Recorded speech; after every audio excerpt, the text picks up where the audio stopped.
Welcome to my video of 10 things you may or may not have known about Dota 2. Keep in mind that Dota is a situational game and many things change from a day-to-day basis. What I may explain to you now might not work in the future or may not have worked in the past either, so please keep this in mind and say what you think I was wrong about or what you think I should have further explained. But anyway, let's get straight to it. And at number 1. Similar to any game that has a fog mechanic, trees obstruct vision even in Dota 2. So you may be asking yourself, is it possible to cut down trees? And well, I'ma just answer you right now and say yes, it's actually possible to cut down trees either with a quelling blade, tangos, or an ability that has the possibility to clear down trees. So of course that may be one reason to clear down a tree. Second reason to clear down trees would be maybe if you're the support on your safe lane, trying to pull creeps from your lane into the jungle to deny the enemy offlaner experience and gold. You may need to actually modify the jungle and clear some trees so that you can pull the jungle camps into certain areas you'd want them to go so as to aggro the lane creeps. So now you may wonder, how long do these trees take to regrow? Well, the answer to that is actually 5 minutes. It takes 5 in-game minutes for trees to actually regrow. But you have to keep one thing in mind though. If there is any unit, or if you yourself as a unit are standing on the spot where the tree was cut, the tree will not regrow after 5 minutes, but will only regrow as soon as you move away from the spot you're standing on. So that's number 1.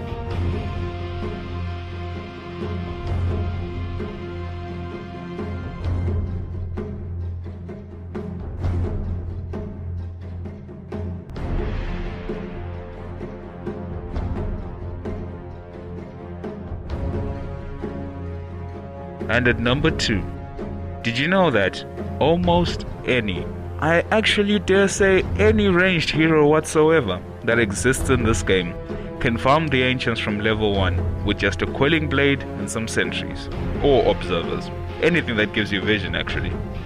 You could even post one of your supports as your observer ward if you really don't care that much for them. By utilizing this small little technique, this part of the episode might be longer than most clips, as I actually believe that I need to explain how it's done. First of all, you have to modify the area. You need to cut down the trees on the radiant side that I'm showing you right now. When you cut down the trees, you will have easy access into a small place where the ancients won't be actually able to hit you as easy as they would if they were standing right in front of you. Then, pretty much after you modify the trees, all you have to do is place an observer ward where you'd like vision of the ancients, because if they go into fog, of course you cannot target them. And after that, you just right click away and hope no one tries to come kill you. It takes a long time, of course, if you don't have a way of dealing damage to all the ancient creeps at once, and really it's ineffective if you don't do that much damage either way. So it's just an interesting bit of information that any ranged hero can actually do the ancients from level 1. And the reason why I think this is important as a game mechanic is, have you ever had those times when you just get into a random game, maybe you're actually playing the game mode all random, and maybe you have a decent offlaner and a decent mid, decent carry, and a decent support, but you just have one too many ranged heroes, or you just have one particular ranged hero that has nowhere to go, that can't contribute to any lane. You could actually make this viable. But on the dire side though, it's just a little bit trickier, as the distance from the trees to the actual ancients is a bit further, so this might require you to be a little bit more agile in your movements. You cannot actually aggro them from a safe distance. You actually have to get up in their face, hit them, and then get them into the walking pattern. Same thing with the trees. Cut down the trees, modify the area, place your observer ward so that you have full vision, and pretty much you just right click them to death. As they return back to their spawn point, you just have to attack move going down towards their spawn point as well. It requires a little bit of, I can't really say a little bit of skill, but just the knowledge of how to attack move, which is simply just clicking on the unit or right clicking on the unit. Then as the attack animation is in effect, click on the ground next to you, and then click on attack on that same unit again, so that you don't have none of the withdraw time after your attack. But this is pretty much how you jungle ancients. Okay guys, okay. This is number 3. Let's make a little deal. If you know what 3 camp rotation is, put your hand up. Those of you who have your hands up, well, I guess you know what 3 camp rotation is. And for those of you who don't know what the 3 camp rotation is, I'm about to show you. First of all, the 3 camp rotation can only be done on the Radiant side. It is impossible to do on the Dire side because the jungle is just not structured the same. So all you have to do is cut down the trees behind the small camp and then pull the small camp into lane. Feel free to stack it if you wish, but if you do stack it, then chances are your lane creeps will die before you get to the 3rd camp. So keep that in mind. And then as the small camp is about to die, pretty much when there's about 500 net worth HP left, feel free to pull the medium camp above it through the trees you've cut. And then you can feel free to auto attack as much as you want to get the last hits if needed. The 3 camp rotation can be done by anybody at all. It doesn't matter whether ranged or melee, and it only requires the timing of pretty much jungle creep HP.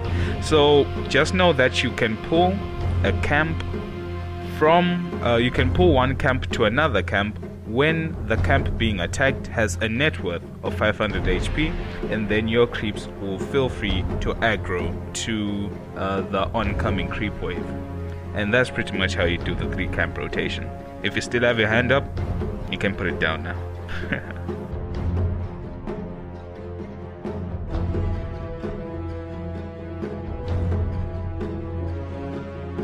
And at number 4, here's a little pop quiz. Do attack or orb effects stack? Nope. For units who have split shot or AoE abilities to attack multiple units, which units are affected? Only the primary unit actually. And if you are someone like Weaver, who has the ability to attack twice with 1 hit, when does the orb effect actually take effect? On the 1st or 2nd or both hits? Well, the correct answer to that is only on the 1st hit. So number 4 is simply just a reminder that orb effects and attack modifiers only work on the primary unit on the 1st hit. And please remember the vital piece of information, and is that orb effects and attack modifiers do not stack. Do not go buying a Desolator and the Eye of Skadi. You get the stats, but the attack modification will definitely not work. And at number 5, if ever you're interested in playing certain heroes that have transformation abilities, i.e. Lycan, Shapeshift, or Metamorphosis on Terrorblade, or Mirror Image on Naga Siren, or Sand King Sandstorm, etc. As long as a hero has a specific ability that is classified as a transformation ability, it can actually be used to dodge spells, stuns, projectiles, etc. It's actually quite interesting technique or an interesting mechanic in Dota, as it technically is a get out of jail free card. As someone, for example, picture this: Lion walks up to you and gives you a finger of death, but you saw the finger of death coming and transformed. But keep this in mind though, Naga Siren's Mirror Image, for example, has a 0.3 transformation time, so you have 0.3 seconds to evade the stun or evade the attack, projectile, or spell. So as much as this may be a good thing to have, it's not easy to pull off. As you can see, even I'm getting some of the things wrong. But it's really good if you master it, or if there's a particular character you like to play and you master this, you could get yourself out of very sticky situations, as it's one technique in the game that cannot be countered. The enemy cannot buy a certain item or employ a certain tactic to stop the transformation if you always get the timing right. So as long as the spell is cast and you are able to predict it and press the button, then feel free to dodge the spell. And at number 6, the way Cleve works is this: when you hit the primary target, the target's armor is factored in and damage is dealt to the primary target. Now, a percentage of your damage that was dealt to the primary target is dealt to everyone around a specific AoE of the target and is dealt as pure damage. So technically, Cleve is really strong if your enemies are grouped up together. But did you know that Cleve actually stacks? So pretty much with Sven as my example, his great Cleve has 60% of his damage as Cleve damage to everyone else. So if you go ahead and stack 5 more Battle Furies, you could be doing about 2.5 times, if not 3 times the damage. Forgive my math, I'm not even actually calculating, but you could do 3 times the damage to enemies around your primary target as pure damage, as you can see. So Cleve stacks. I wonder if you knew it or not, but multiple Battle Furies can actually do a lot of damage. Keep that in mind.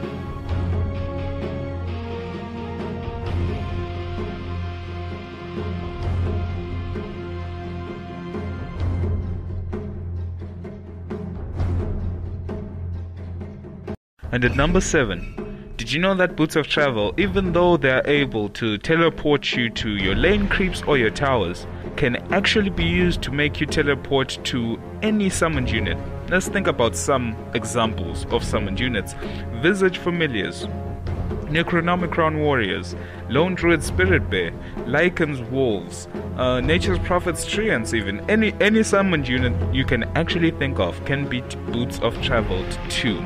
So now think about the amount of douchebaggery you can do with this. You could send a Visage Familiar into the enemy's forest, and if your entire team has Boots of Travel, you could do a 5-man gank that cannot be stopped unless the Familiar dies. So you could just put the Familiar over some trees where it cannot be seen, and poof, 5-man BOT gank.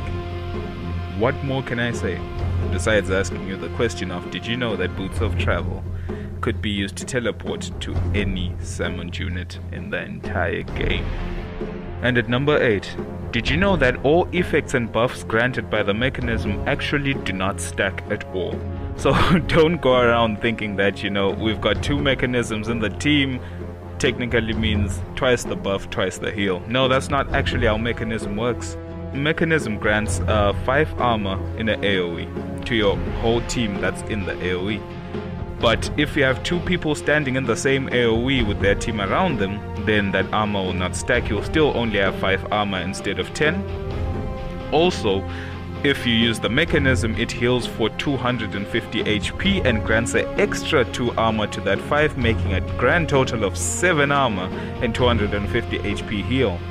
But this extra buff lasts for 5 minutes. So if you use your mechanism and a person in your team uses the mechanism before 5 minutes, it will do nothing, pretty much. You'll just stay with the same 7 armor and there'll be no heal for your team during that whole 5-minute duration. So just know that all effects and buff of the mechanism do not stack at all. And at the magical number 9, I'm gonna say some words and we'll see what effects they have in your life. Ring of Basilius, Ring of Aquila, Vladimir's Offering, Assault Cuirass, Mechanism, Drums of Endurance, Urn of Shadows. What do you think when you hear any of those items? Supportive items with supportive auras? Well, that's just a general way of looking at it, but I would agree with you too. Now these items, though they may have supporting auras, and in the case of Basilius and Aquila, it grants 2 armor in a 900 AoE, but grants an additional 1 armor to the bearer of the Ring of Basilius or the Ring of Aquila. So that's 3 armor on yourself if you bought it, and an extra 2 armor to everyone else. But if 2 people have the Basilius or any other supportive aura item I just stated, the armor will not stack. The aura effects such as the mana regeneration in the Basilius or the armor aura for the Assault Cuirass or the mana and armor in a Vladimir's Offering will not stack either. The only thing that will take effect are its effects on you and its effect on allies.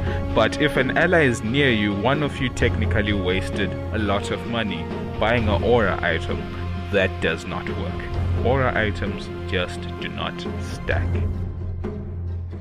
And at number 10, Did you know that if your head is not pointy, you are destined to fail and never succeed in anything you do besides falling into a calamity of pain and misery for the rest of your life?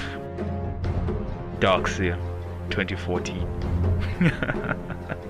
Well, not really. Wait, maybe, but not really. But something we do know for a fact is that if you walk into the wall of replica, Darkseer can actually control all the illusions that were created by the wall. Usually, I used to think that back in the day when I was still new to the game, actually for quite some time, I used to believe that if you vacuum people into your wall of replica, the illusions would just attack units randomly near them, and that's pretty much it. So I never thought the spell was bad, but I just thought you couldn't control the illusions created by the wall of replica. But it's actually not so true. You can individually control each illusion to do as you bid, besides casting spells, of course, because they cannot cast spells.